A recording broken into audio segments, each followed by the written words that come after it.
Hi, everybody.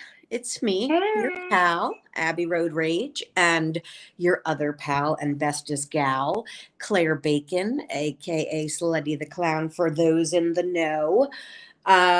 Today on Once More with Abby and Claire, we are covering season 2, episodes 17 and 18. And if you remember from last week's episode, Angel's a bit of a naughty boy. He's Very naughty boy. he's not a very good boy.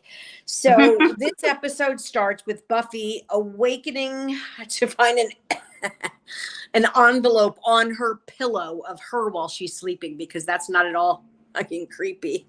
That's not creepy enough. So one of them says it's like a visit from the pointed tooth fairy, which made me think. So she realizes like Angel was standing next to her while she at any point. And then she's telling this to Giles, and then Cordelia's freaking out because it's Cordelia that, she invited him in her car once. So That's like, is so he going to be able to funny. come in her car again? And It was hilarious. So Buffy kind of sets them out and says, do me a favor, find me a spell that can like take this access away from my house and Cordelia and my car. And, that this is, I can't do this. I can't. And they're all talking and they're all so intense. And this cracks me up. And I know you were cracking up because they're in the library and Jonathan walks in with another student and they all stop like, So what are great. you doing here? And he's like, Again, entrance of Jonathan, who becomes you just Pavilla, get him but peppered in every now and again to it's the prepare fact you that for- it's as if nobody ever uses the library. Why is there someone in the library? And that's what they're like. It's the library. Like, oh, what do you think this is? Blockbuster Video, Barnes and Noble, whatever he says. So that was funny. Cordelia and her well, the funny part was, so Giles sends them where to go for the books, and they all walk out of the library. They turn back around for a question, like the library is empty, and Jonathan's like, yeah. what the fuck? It was funny.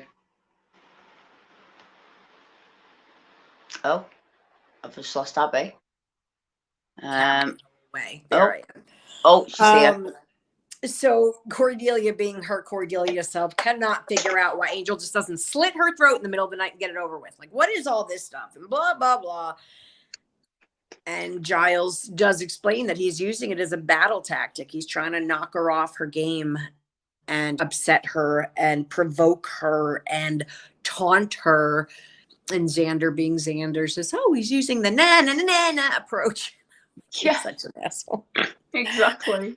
But Giles says, you can't let his behavior affect you, which honestly, if this creeper were in my bedroom at night, it would affect me. Yeah, I'd be affected. It's very sinister in this episode. When he's dark, he's really good at dark, and the joy. I think that's what I always like about the evil characters is when they have such joy in what they do. Yes. Like that's my feeling all on Terrifier 2, completely unrelated. The joy in which this he revels in it. He just loves it, and it's great.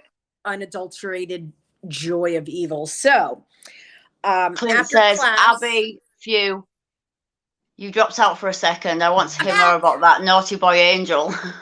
When are you going to? See what happened? It was probably his fault. Angel's fault. So class lets out. Jenny Callender's class lets out. The class is leaving. And Jenny asks Willow to stay behind. And she says, look, I got something to do tomorrow morning. I need you to do me a favor. Can you, if I'm late, can you run my class for me? And Willow goes through like the gambit of emotions. It's hysterical. She's like, well, what if they don't respect my authority? And what if, and blah, blah, blah. And she's like, I'll be as fast as I can. And she's like, yeah, fast is good. And then she's like, can I give detention? Like, she's like now getting on a power trip. Like, oh yeah, that's important. So, I feel all the girls excel in this episode. I must be honest. It's a beautiful episode. It's one of my favorite episodes of this whole arc. Me too. So at that moment, Giles and Buffy come to the door, and Buffy says something like, I thought I'd try a class today. Will want to come? And she's like, yeah. She was like, you have to respect teachers. She's like in her own head. She's telling Buffy, I have to be nice to her. She's my teacher, and blah, blah, blah. And Giles stays behind, and asks her if she can find a spell to help reset Angel's access. And she says, you know what? I've already done it. Here it is. Here you go. She's been working on it on her own, which is really big because honestly, I think Jenny got a shaft end of the deal here. I know why everyone's pissed at her. As she said herself in that scene, you know, all I've known is the guy that betrayed my entire family. This has been my entire life. What was I supposed to do? And it's like, this episode gets me on so many levels with Jenny Calendar, you know? And she says, I was raised by these people, but by the people that Angel hurt the worst. And I don't know how that's possible, but I know he really did do some doozies. That she never intended to hurt anybody, that she misses Giles, that she wants him back, and she didn't expect to fall in love with him, which is really sweet because then she's like, who did I say that out loud? And Giles gets all goofy, you know. Well, did you want to take it back? And no, you hang up first. And but anyway, no, he kind of cuts it down. He kind of says it's not me you have to make it right with. It's kind 100. Of a sad moment. Yes, it's not me you have to make it up to. You got to make it up with her. Like, we're okay. We're going to be okay, but I'm not your issue here. So we jump to dinner at home, Joyce and Buffy. And, you know, I give Joyce credit for, she's a mom, but she tries, you know, she's asking her, what's wrong? Is there any chance you're going to tell me what's wrong? And she tells Angel that, she tells Joyce about her and Angel breaking up, that he was an older guy. You know, she's like, oh, the college guy? She's like, yeah. And that he's been acting strangely and kind of following her, and just want to make sure, like, if he comes by, don't invite him in. And again, with the big messages, you know, without saying exactly what he was. It's the big messages. We've all been there. Don't invite him in the house. You know, he got a little creepy and he's been hanging around. And, you know, she tells Joyce, like, I can handle it, but just don't, I need you to be safe. Buffy's on the phone with Willow, who's like, yeah, you know, I agree with Giles. You can't let him get to you. And she's like feeding her fish while she's talking to Buffy. And then she turns around and there is an envelope right on her bed, the room she's been in this whole time.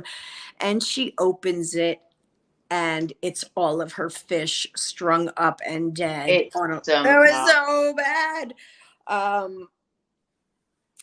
And then Willow then sleeps over Buffy's house because, you know, she says there's something, you know, weirdly romantic about the fact that you're still the only thing he thinks about, which is so creepy.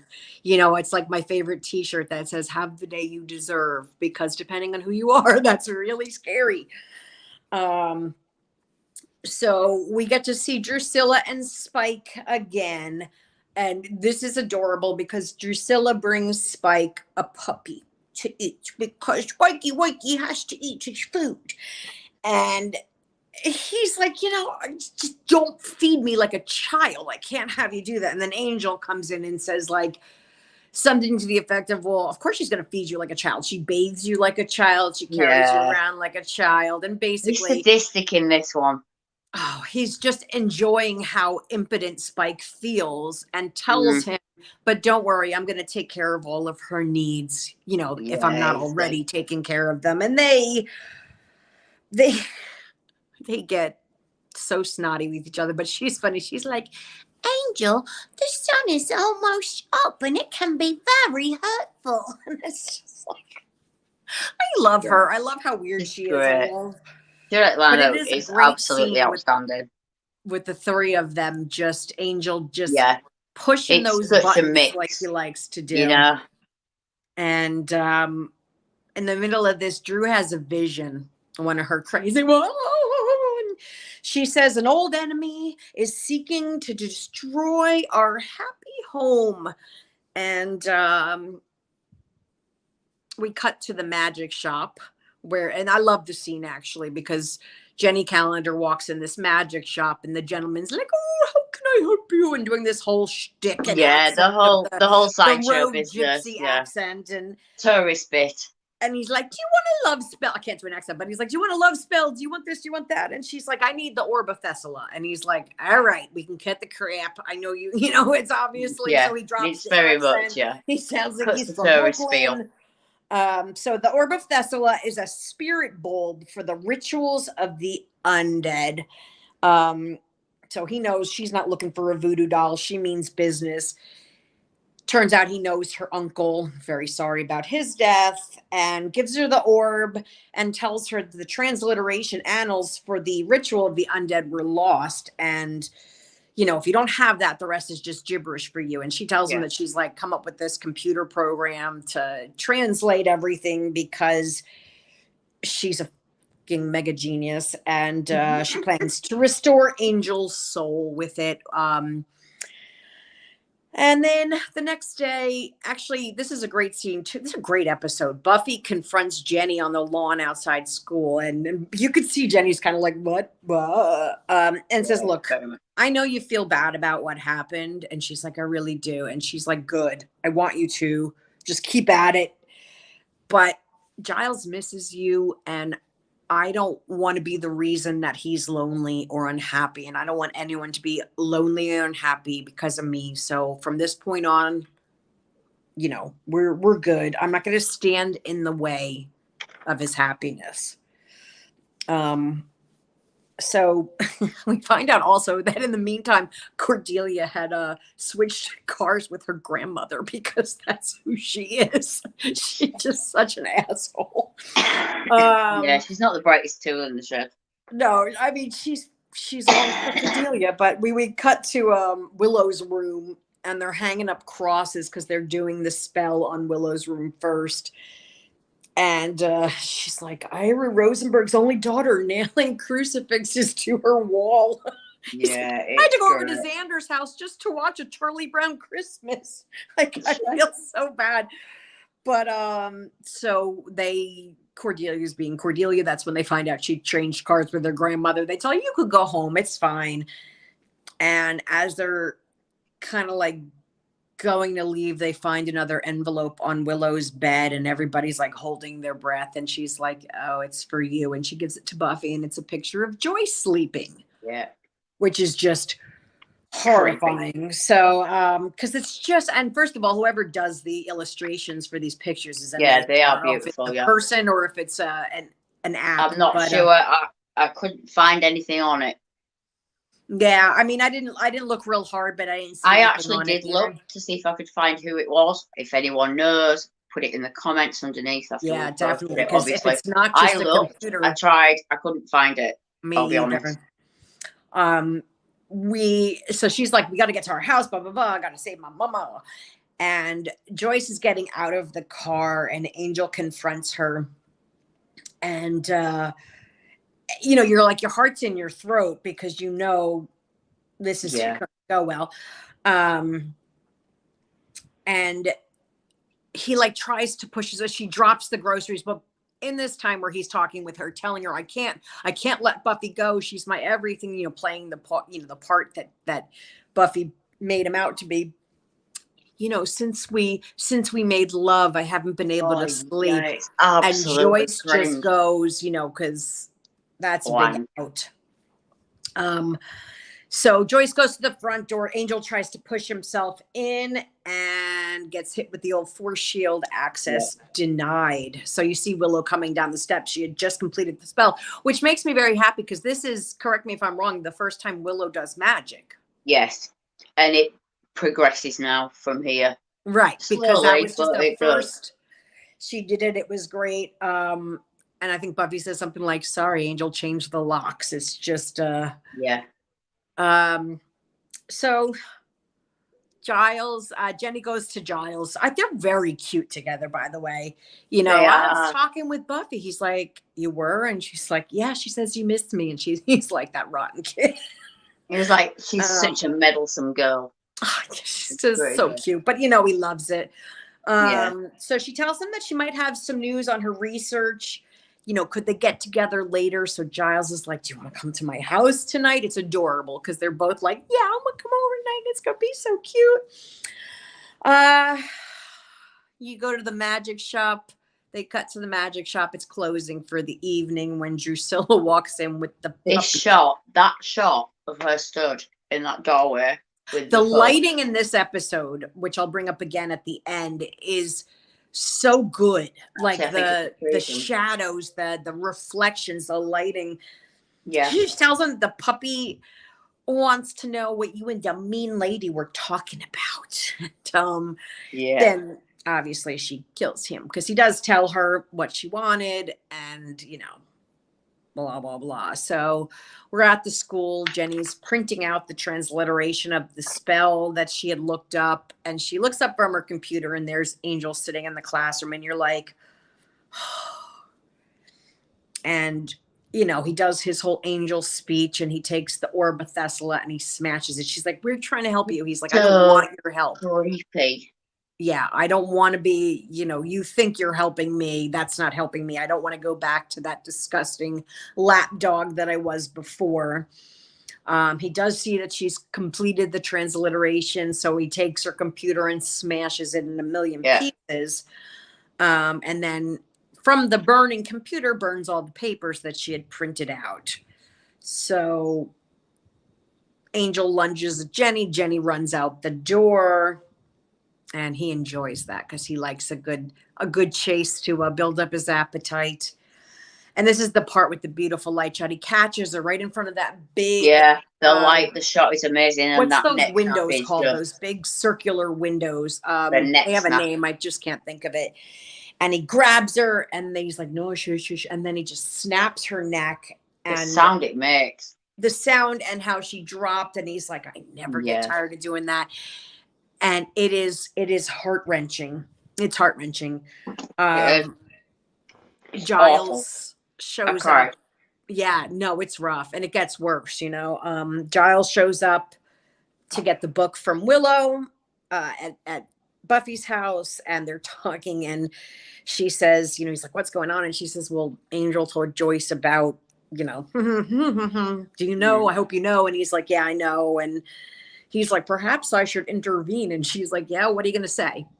I'll wait. She's just like, how are you going to make that situation better? But Buffy and Joyce have a good heart to heart. I mean, it's rough. I like at the end where she's like, well, I guess we just had the talk even. Yeah, I like that it kind of plateaus out to something positive. Yeah. I mean, I the first time around when I watched this show originally, I was closer to Buffy's age than Joyce's age. So it was like, why is she so... But now it's like, I can see what a good mom she is and how much she really tries. So Giles goes home, and at his front door, there's a rose taped to the front door, and he opens the door and opera's playing, and he's like, oh man, Jenny beat me here. And there's champagne chilling, and the note just says upstairs. Oh. And he's all smiles, and he's bringing the champagne up the stairs. And when he gets to, there's like rose petals all up the stairs. Yeah, it's elaborate. And when he gets to the top of the stairs, like you just see the smile leave his face, and Jenny is dead in his bed. And it's brutal. He drops the bottle of champagne, the music crescendos, the scene, the last 10 minutes of this episode are like so insanely powerful. There's a quote, somebody says, passion is the source. I think it's Angel. Passion is the source of our finest moments, the joy of love, the clarity of hatred, and the ecstasy of grief. So Giles calls Buffy while Angel's outside Buffy's house watching this whole exchange. And he's told her on the other end that Jenny is dead. And she just gives the phone to Willow because she can't.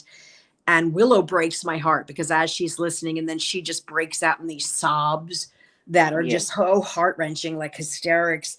Joyce comes in, comforting them, and you can tell Angel's just watching from the window and totally getting off on this whole thing. Xander and Cordelia show up. They take Buffy and Willow. They go... they say Giles already left the police station, so they go to his house because they're like, we got to stop him. and they're afraid of what he's going to do, and his weapons are all missing. And Cordelia's like, but aren't they at the library? And they're like, no, those are the library weapons. These are the home weapons. But so Giles is on a mission to kill Angel.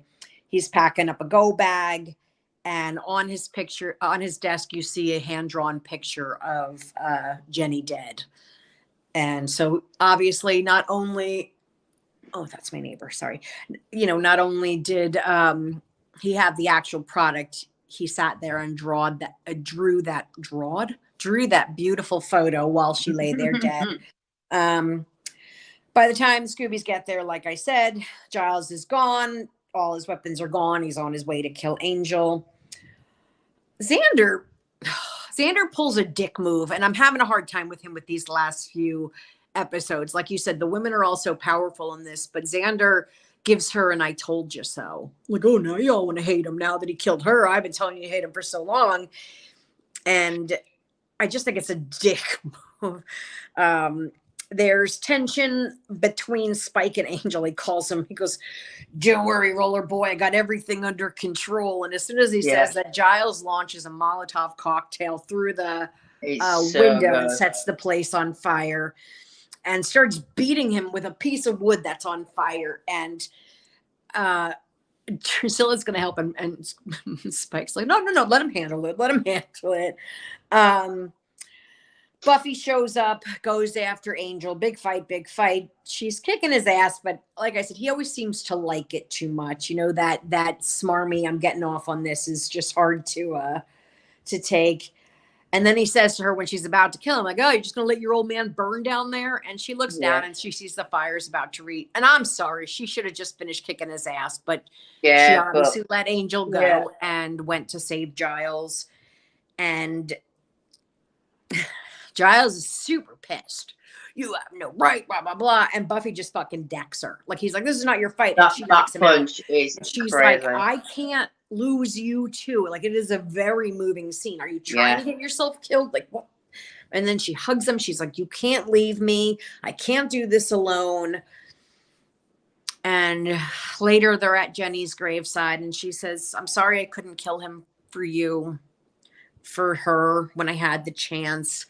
And she realizes, though, that she's ready to kill him now. Like, he's now crossed that line, whereas before she was getting closer, but this is the one. It's crossed that line, It's actually a very sweet ending, too, because Willow takes over Miss Calendar's class until the new computer science teacher arrives. And she's very calm about the whole thing now. But she puts her books down, and you see this floppy disk. I don't know what floppy disks are. Google that. But anyway, and it slides behind the desk in the filing cabinet. Just as they say, as Buffy says, nothing's ever going to bring him back. And lost forever. Lost forever. So that's what I've got for this episode, which is an amazing episode. Big fan. Yeah, I mean, it gets me in the feels, this episode. Mm-hmm. I mean, I've got a couple of things this week which I quite like. A couple of the quote bits in it. I think one of the ones for me was the dead fish on the string. We haven't really had time to bond yet. It's kind of a great line. Like, and the second line she did was, there's no wonder my parents, I'm glad my parents never got a puppy. I really like that one as well. That's really good as a throwback to the puppy thing that we heard about what you did with Drusilla.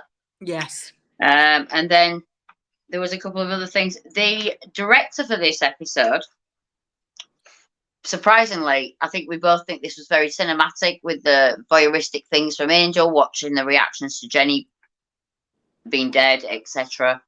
In his CV for the director of this episode, his name is Michael E. Gershom. He was a cameraman for The Deer Hunter and The Golden Child, as well as the director of this episode, which is pretty. I mean, if you're a cameraman in The Deer Hunter, I think you've got chops already.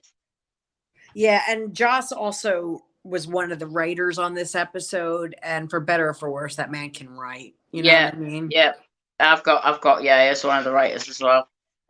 Musically wise, At the beginning in the graveyard scene with Buffy and Angel, they're playing like a choral voice accompanying the music. It's actually Anthony Stewart Head. Oh, really? That's awesome. Yeah, little fact, which is quite good for that one. And the other soundtracks were In the Club at the beginning, Never an Easy Way, when Angel's doing his like little prologue, by Morshiba. And then we had Puccini. I can't say it, and I'm not going to try, but it was from La Boheme. It was a piece from there. And that's the big sort of opera that was playing when Giles walked in and found Jenny. Yeah, it fits the scene so well. Yeah, and that's pretty much all I've got this week. You covered everything else completely. I totally agree with everything you said. Right? It's just heartbreaking. Yeah, and I cried. I think it's Giles's reaction that gets me in the feels more. Yeah. That and we won't spoil anything for the future, but there's like another one that you're just like, oh. But yeah. All right. So then we'll move into episode 18, season 2, Killed by Death. Killed by Death. This is a kind of one-off episode, which is fun because you need a little break from the I think we will kind of call it Monster of the Week, really. Yeah, I agree. I think it's a Monster of the Week episode needed to just kind of pull us back from the heartbreak of last week, but still a good episode. Oh, yeah. So, they're at the cemetery. Angel attacks Willow, and you can tell Buffy's sick and not up to her full strength, and Angel's enjoying. I put attacks Willow, but I think it was Buffy. So he's beating her up, and the Scoobies jump to her aid and chase him off, and Buffy passes out, and they take her to the hospital, and she has a super high fever, but they got her stabilized, and Joyce tells them that Buffy hates hospitals because she's freaking out. She wants out. And she tells her that when she was 8, her cousin Celia died in the hospital, and that Buffy was alone with her at the time.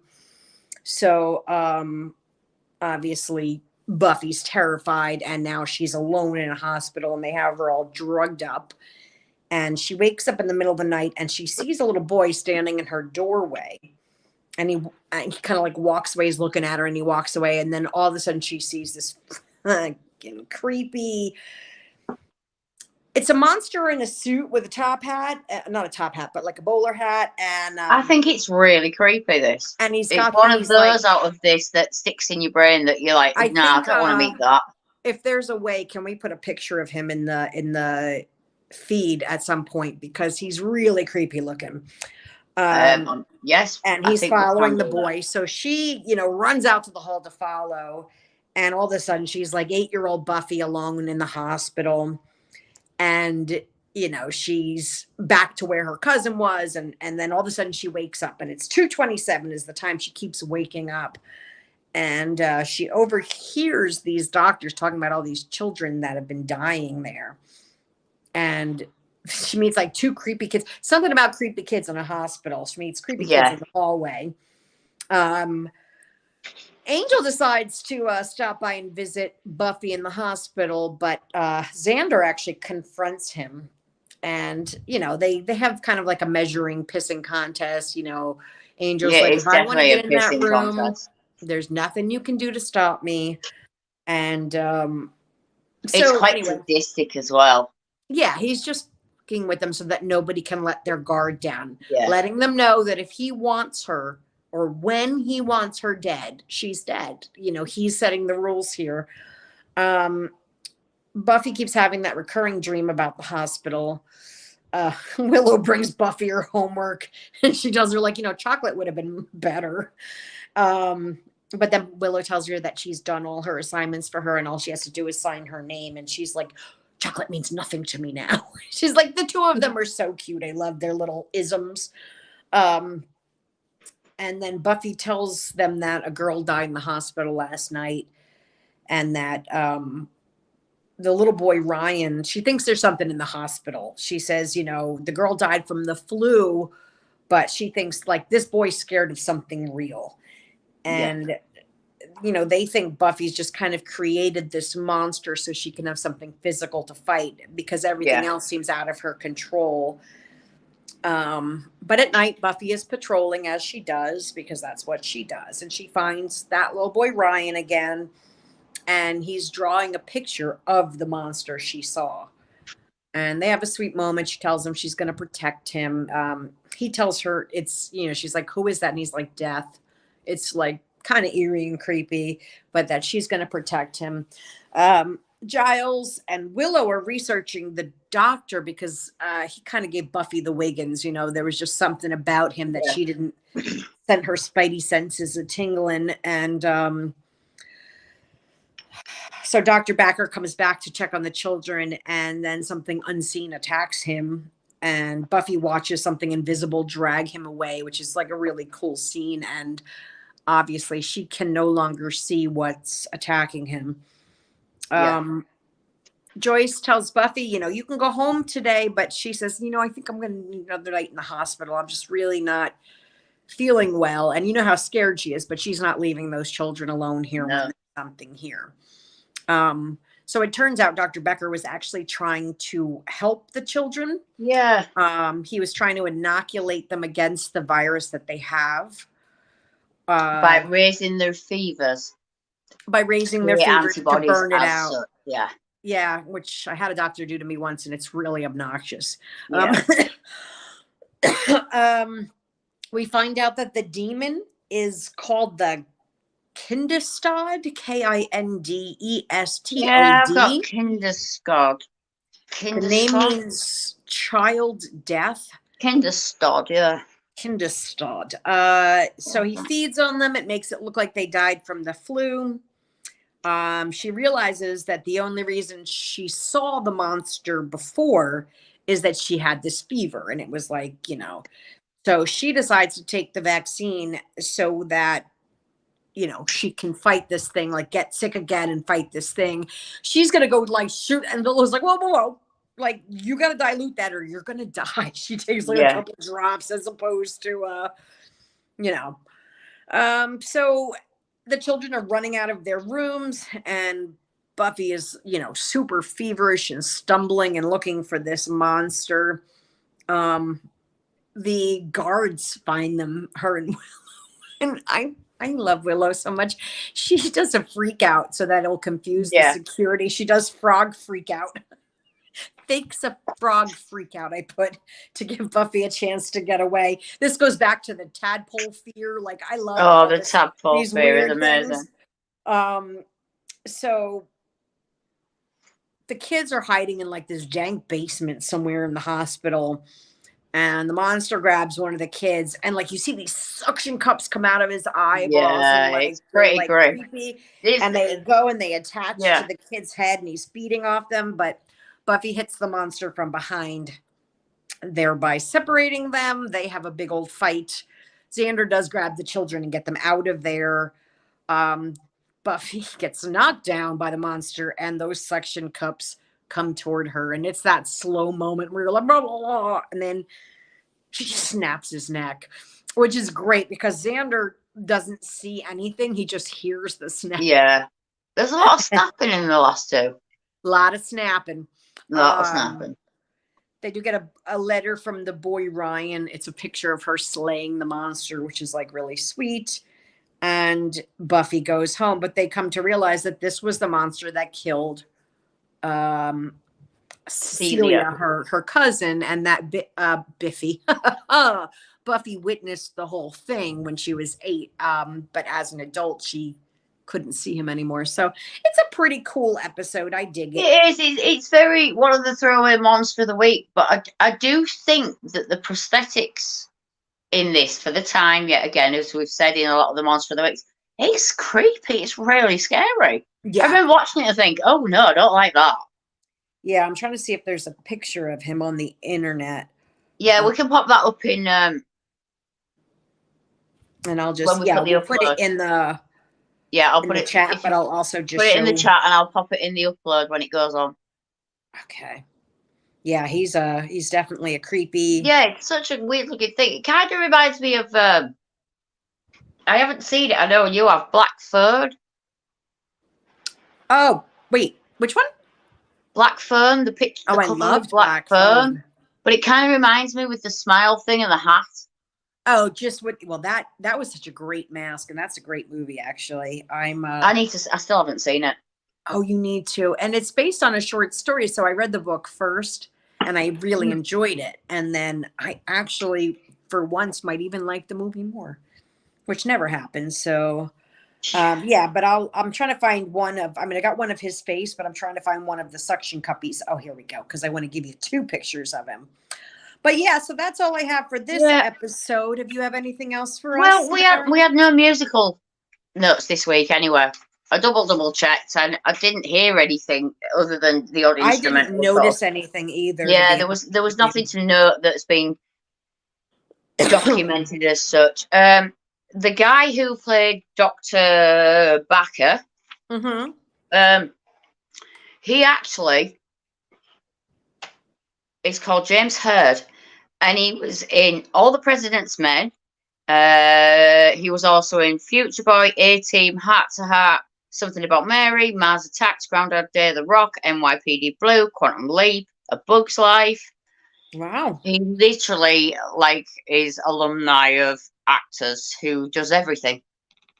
So I thought that was a minute. Do you know who played? I just realized I just looked in the IMDb. Do you know who played Der Kinderstad? James Jude Courtney, the guy that played the new Michael Myers. Yes, I didn't until I just looked back on there. In my Google and I remember Willie Garson plays the security guard that Cordelia has to flirt with, which is very funny. Oh God, that's such a scene as well. That was something I was just about to bring up. That scene is so with Cordelia with when she goes like that down his nose. It's just the best thing ever. She's so good at Cordelia. I didn't realize, that this was Clint says Black Phone is good. Yeah, I'm going to get to Black Phone, Clint. I will. Yeah, sorry, Abby, carry on. Oh no, I was saying I didn't look at Richard Hurd's face before he passed, and I realized that I didn't realize that was him. I do know who he is. I didn't until I kind of went and had a little look through to everything. But I think that's about all I've got this week, really. There's a little bit. If anybody has any questions or anything to say, please let us know. Yeah, I've not really got anything other than that this week. Because I feel it's a bit of a monster of the week. In this book, they've read notes about the fact that Giles brought grapes to the hospital, and that was a bit generic and killers now, which it's kind of what you do in those kind of 1-hour episodes. And if someone's in a hospital, someone's got to be bringing something. I love it. I didn't get the memo about gifts, Cordelia. She said, yeah, that was pretty good. Yeah.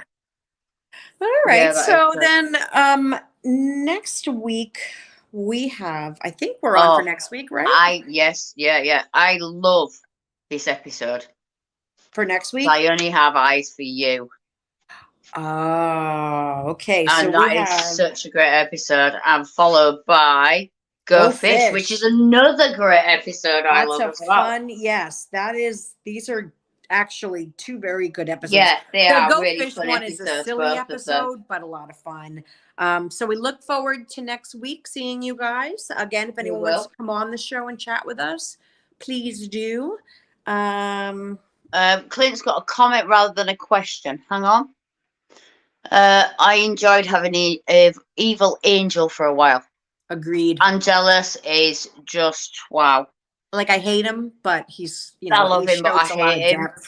He's so vicious in these episodes, like previously and coming up. As we say, some of the things he says, the whole dialogue in the first episode this week that we did. The whole dialogue of the prologue and then the monologue at the end, and it's like, wow, it's absolutely sinister. Yes, I love very that much. Yeah, so we are good for the same next week. Our usual loves and thanks to Scream Until You Like It, Hamiltonville Horror Podcast, Horror Movies in the 60s, 70s, 80s, and 90s, Perfect Turd Podcast. Also to Rich for helping us with all our stuff. backstage, all our little bits of editing and things, and all our uploads and everything. And everyone for watching. As we say, if there's anything you want to put in comments, any questions you want to ask, anything you want us to discuss, inbox us or pop it on the feed or write it somewhere. We'll see it. We love you guys. We love you very much. Have a good one. Have a good one. Bye-bye. Bye, bye, bye, bye, bye.